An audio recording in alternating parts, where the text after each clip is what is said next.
सच्चाई से जोड़ती है और उसके सच्चे स्वरूप को प्रस्तुत करती है। अमलोरी गांव से शिव चर्चा की यात्रा, एक सच्ची कहानी। ये कहानी किसी काल्पनिक गांव की नहीं, बल्कि बिहार के सीवान जिले के अमलोरी गांव से शुरू होती है, जहां से शिव चर्चा के जनक साहब श्री हरिंद्रानंद जी ने इसकी शुरुआत की थी। दृश्य 1, एक साधारण व्यक्ति का असाधारण अनुभव। बात 1974 की है। अमलोरी गांव के हरिंद्रानंद जी एक साधारण व्यक्ति थे जो जीवन की कठिनाइयों से जूझ रहे थे। उनके मन में हमेशा एक बेचैनी रहती थी। उन्होंने जीवन में बहुत कुछ खोया था और उनके चारों ओर निराशा का अंधेरा छा गया था। वे अलग अलग देवी देवताओं की पूजा करते थे, लेकिन उनके मन को शांति नहीं मिलती थी। एक रात जब वे गहरी निराशा में थे, उन्हें एक अद्भुत अनुभूति हुई। उन्हें लगा जैसे कोई अदृश्य शक्ति उन्हें सही रास्ता दिखा रही है। इस अनुभूति में उन्हें स्पष्ट हो गया कि भगवान शिव ही उनके सच्चे गुरु हैं, जो बिना किसी भेदभाव के हर प्राणी को रास्ता दिखाते हैं। इस घटना ने हरिंद्रानंद जी के जीवन को पूरी तरह बदल दिया। उन्होंने महसूस किया कि शिव सिर्फ एक देवता नहीं, बल्कि जगत गुरु हैं। उन्होंने ठान लिया कि वे शिव गुरु के इस संदेश को हर घर तक पहुंचाएंगे। दृश्य 2, पहली शिव चर्चा का आरंभ। हरिंद्रानंद जी ने अपने कुछ पड़ोसियों और दोस्तों को बुलाया। उन्होंने किसी कर्मकांड या महंगी पूजा का सहारा नहीं लिया, बल्कि गांव के एक खुले स्थान पर बैठकर शिव की महिमा पर चर्चा शुरू की। उन्होंने बताया कि शिव को अपना गुरु मानने के लिए हमें किसी मंदिर या पंडित की जरूरत नहीं है। हमें बस अपने मन से शिव गुरु को याद करना है और उनसे सीधे दया की प्रार्थना करनी है। यह चर्चा बहुत ही सरल थी। इसमें हरिंद्रानंद जी शिव की कहानियां सुनाते थे और उनका जीवन से क्या संबंध है ये समझाते थे। उन्होंने बताया कि जब हम शिव गुरु का नाम लेते हैं तो हमारे मन से अहंकार, लालच और घमंड दूर होता है।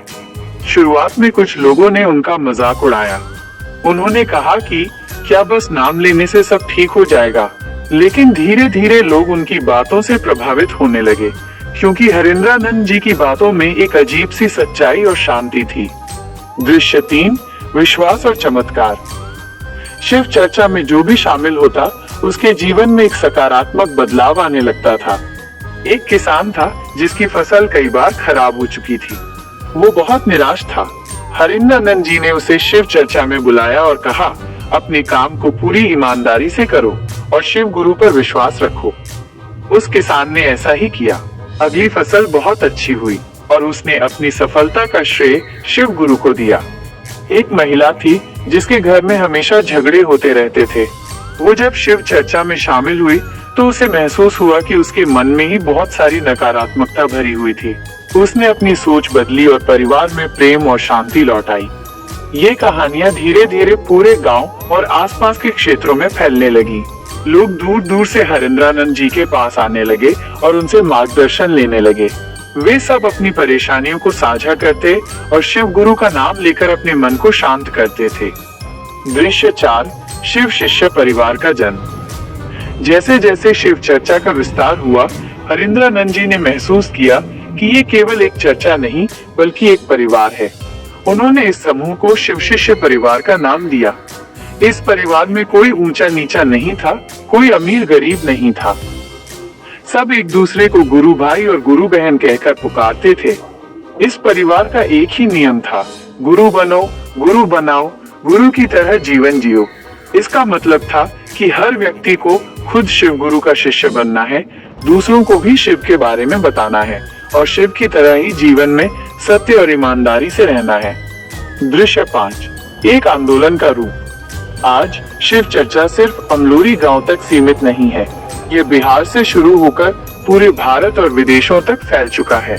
करोड़ों लोग शिव चर्चा में शामिल होते हैं।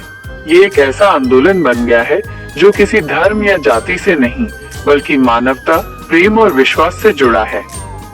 शिव चर्चा ने साबित कर दिया कि एक साधारण व्यक्ति भी अटूट विश्वास और सच्ची लगन से समाज में एक बड़ा बदलाव ला सकता है। ये कहानी हमें सिखाती है कि हमारे सच्चे गुरु हमारे भीतर ही हैं और हमें बस उन्हें पहचानने की जरूरत है।